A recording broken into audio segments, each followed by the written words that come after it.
खबर है कि चाइना अपने advance fifth generation fighter jet J-35A को 50% के डिस्काउंट के साथ पाकिस्तान को देने जा रहा है। जी हाँ, वही पाकिस्तान जो आर्थिक दिवालिया है, IMF से कर्ज मांग रहा है, लेकिन हथियार खरीदने की होड़ में वो जरा भी पीछे नहीं है। और इस डील को केवल एक सौदा इसलिए भी नहीं समझना चाहिए क्योंकि यह चीन की उस रणनीति का हिस्सा है जिसमें वो पाकिस्तान के कंधे पर बंदूक रखकर भारत की ओर निशाना साधना चाहता है। दूसरी ओर भारत के NSA अजीत डोभाल भी अगले हफ्ते मॉस्को दौरे पर वो रूस जा रहे हैं।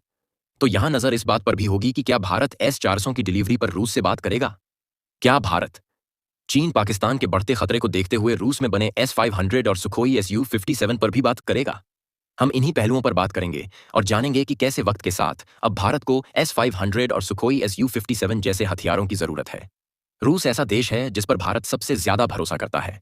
रूस में बने हथियार आज भारत की ढाल बनकर खड़े हैं। इस रिश्ते को ऐसे भी समझा जा सकता है, जब 1971 में भारत पाकिस्तान युद्ध हुआ, अमेरिका चीन जैसे देशों ने पाकिस्तान का साथ दिया। उस वक्त भी रूस भारत के साथ खड़ा था। इसके बाद 1999 में कारगिल में रूस ने भारत को रातों रात हथियार सप्लाई किए थे। और अब 2025 में जब चीन पाकिस्तान के साथ खड़ा है, पाकिस्तान से जब भारत की लड़ाई चल रही थी, उस वक्त भी रूसी हथियार सीमा पर तैनात थे। फिर चाहे वो रूसी विमान हो या फिर रूस का दिया हुआ सबसे दमदार सुरक्षा कवच S-400। और क्योंकि NSA अजीत डोभाल अगले हफ्ते रूस दौरे पर जाएंगे, तो ऐसे में भारत रूस से S-400 की बची हुई यूनिट्स की डिलीवरी पर जोर देगा। और क्योंकि रूस सामने से भारत को अपने हथियारों का ऑफर दे चुका है, तो शायद S-500 और Su-57 जैसे अगली पीढ़ी के हथियारों की संभावनाओं पर बातचीत भी हो सकती है। S-400 को दुनिया का सबसे प्रभावी एयर डिफेंस सिस्टम माना जाता है। ये डिफेंस सिस्टम सभी तरह के मिसाइल हमले को हवा में डिस्ट्रॉय कर सकता है और जरूरत पड़ने पर तो 5 से 10 मिनट के भीतर इसे प्रभावित इलाकों में तैनात किया जा सकता है। S-400 air defence system ballistic मिसाइलों के अलावा विमानों, क्रूज, हाइपरसोनिक हथियारों को पल भर में तबाह कर सकता है। पाकिस्तान के साथ इसने क्या किया वो आपने देखा भी होगा। और अब भारत की बस यही कोशिश है बचे हुए S-400 यूनिट्स की डिलीवरी भी जल्द से जल्द हो जाए। S-500 की अगर बात करें तो यह रूस का सबसे आधुनिक एयर डिफेंस सिस्टम है।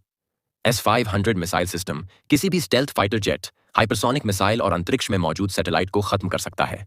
यह रक्षा कवच के साथ घातक हमला करने वाला हथियार है। S-500 लंबी दूरी की एंटी एयरक्राफ्ट और मिसाइल डिफेंस सिस्टम से लैस है।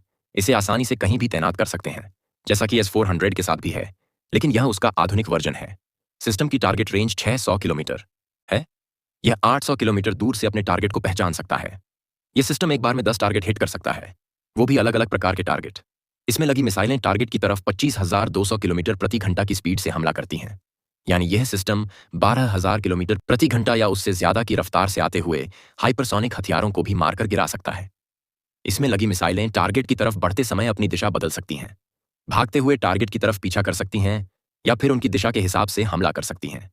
तो S-500 पर अगर भारत विचार करता है तो ये हमारे लिए फायदे की बात है।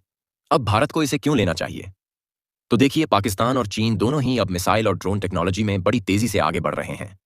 पाकिस्तान को जो भारत से हार मिली वो सिर्फ उसकी हार नहीं थी, वो चीन की भी हार थी, क्योंकि वो उसी के हथियार थे जिसे भारत ने बर्बाद किया। ऐसे में अब वो उन तकनीक पर काम करेगा जिससे भारत की सुरक्षा कवच को भेदा जा सके। चीन के पास कई घातक मिसाइलें हैं। अगर कल को पाकिस्तान को चीन की मदद से सटीक लॉन्ग रेंज मिसाइल्स या हाइपरसोनिक हथियार मिलते हैं, तो भारत को उनसे बचाने के लिए S-400 पर्याप्त नहीं होगा। ऐसे में S-500 एक नेक्स्ट जनरेशन शील्ड की तरह काम करेगा। अब बात सुखोई Su-57 की करें तो देखिए, यह हमने वीडियो में पहले भी बताया है कि चीन ने पाकिस्तान को advance fifth generation fighter jet J-35 की डिलीवरी तेज कर दी है और पाकिस्तान इस साल अगस्त तक यह जेट पाने वाला है। आज की तारीख में भारत के पास कोई भी फिफ्थ जनरेशन फाइटर जेट नहीं है। हमारी वायुसेना अभी भी सुखोई 30 MK, राफेल और मिराज 2000 जैसे चौथी पीढ़ी के फाइटर जेट्स पर निर्भर है। ऐसे में अगर सुखोई Su-57 को लेकर भारत अपना मन बनाता है तो यह हमारी वायुसेना के लिए एक बड़ा बूस्ट होगा, क्योंकि सुखोई Su-57 रूस द्वारा विकसित fifth generation stealth fighter jet है जिसमें अत्याधुनिक तकनीक है, जैसे कि रडार से बचने की क्षमता, high speed super cruise, internal weapon carriers, advance sensors और एवियोनिक्स।